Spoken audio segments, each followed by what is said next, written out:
It's a gamble that we're just going to have to take.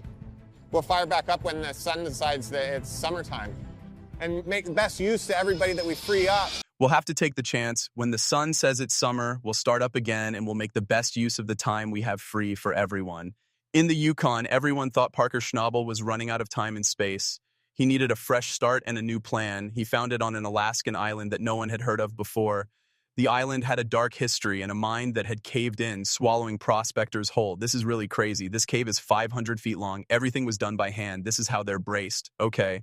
He didn't just find gold inside, he also found a $84 million jackpot that would change the history of the gold rush forever. People now tell stories about Parker Schnabel's amazing rise to the top of the gold mine world. The whole thing began with a huge risk. He had the guts to take over the mining business from his grandfather when he was only a teenager. The renowned John Schnabel in the harsh, anger-filled north. Wow, isn't that cool? I'm not going to sleep. This wasn't a summer job. It was a big step into a dangerous world that changed his whole life. Parker showed right away that he was serious. He put $100,000 from his own college fund into a new piece of land that he thought was full of gold. But was it? What most people don't understand is how much pressure he was under. His goal wasn't just to find a few nuggets.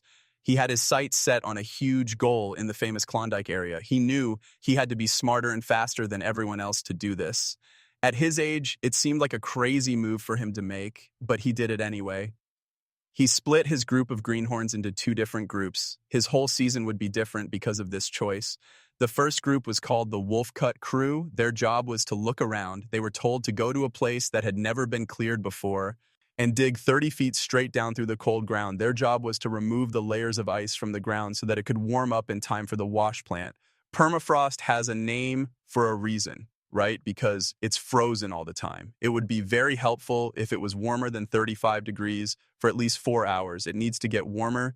They are trying to keep up with the stripping, but it has become loose at the same time. A big part of the problem is that we need a lot of people right now just to feed the plant. As you can see, mining in the Yukon is a mad dash to beat the seasons. The gold will stay locked up if the ground stays frozen. They knew it would take a long time and cost a lot of money, but the Wolf Cut Crew was looking for huge amounts of high-grade gold. They spent a lot of money every day just to get the land ready without getting any gold in return. The two groups were led by his loyal foreman. The second group was the Drift Cut Crew.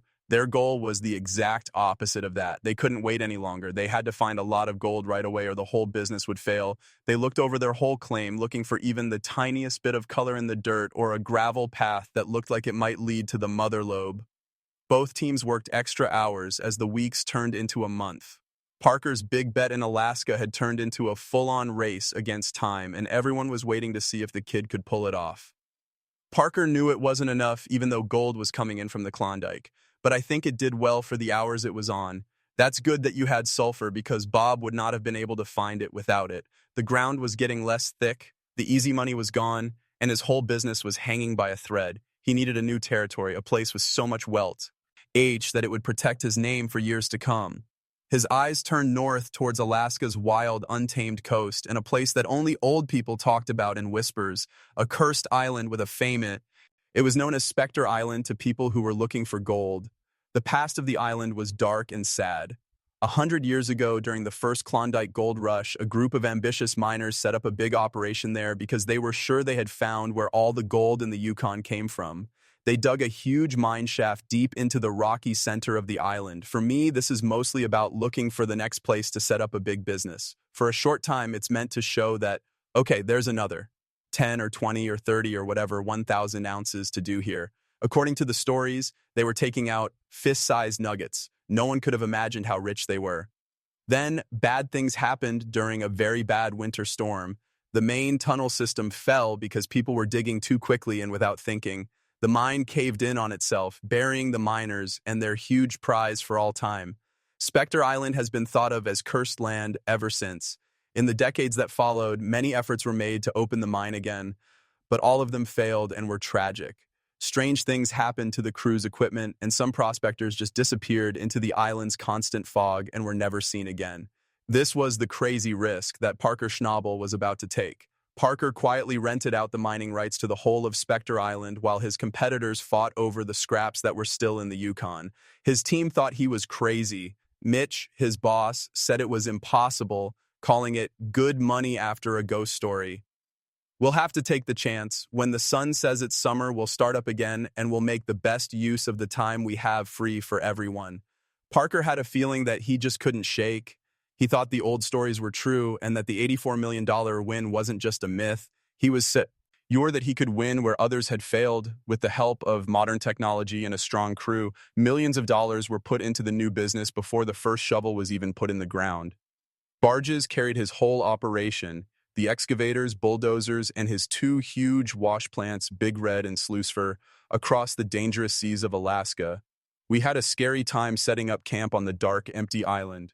The remains of the first miners' camp were still there, but moss and twisted trees had eaten away at them. They could always feel the failure and death that hung over the ground they stood on. Parker wasn't just looking for gold, he was also fighting the ghosts of the past. The plan was risky and brave. Instead of digging up the old, unstable opening to the mine again, they would use their big tools to make a new path below the surface. We have to finish a lot of work and deal with unreasonable demands from a boss who likes to set unreasonable expectations, trying to get through the deep, collapsed tunnels that are said to be where the mythical treasure is hidden. It was a huge project with a huge amount of danger. The ghosts of Spectre Island were looking at Parker. He was about to find out if they would greet him or eat him up. Parker's big idea quickly turned into a harsh reality when the operation was set up on the haunted shores of Spectre Island. It looked like the island was always trying to fight them. Their gear started breaking down in strange and terrible ways almost right away, even though it had been used for years in the Yukon. Their main wash plant, Big Red, turned into their biggest enemy. It was a problem they had seen before, but this time it felt different. A key screen inside the machine tore.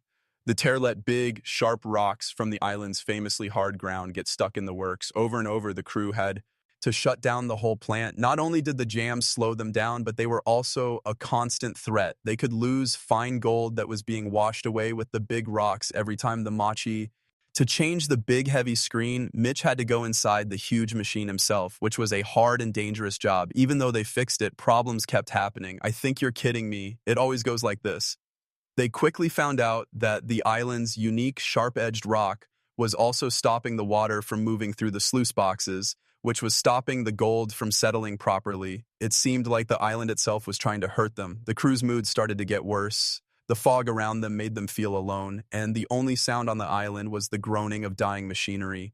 It was clear that the younger team members, like Evan, were scared as they talked about hearing strange noises at night and tools going missing. It took a huge toll on their bodies and minds. They spent a lot of money every day on fixes and fuel, but they didn't get much gold in return. This wife plant has a wider water run, so that's what should help us get more yardage and get through all the work we have to do here at Dominion and the Money Pit.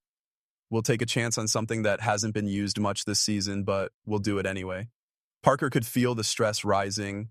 He drove back and forth between the dig site and the wash plant, pushing his tired team and trying to figure out a million issues at once. It was turning from the dream of a huge prize to a nightmare of debt and failure.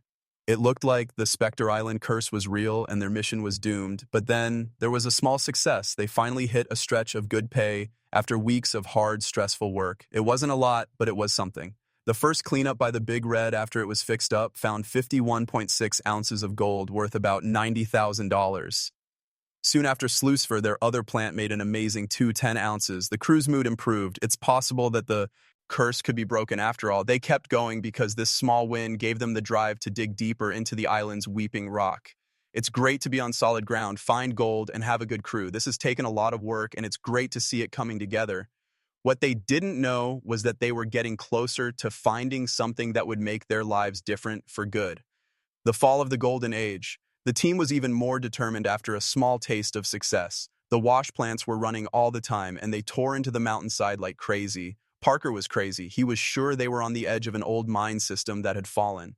He told the excavators to dig deeper and faster than was probably safe, even though his team and the machines were groaning and looking worried. The rich ground was getting better by the foot. Still, it wasn't the famous treasure he was looking for.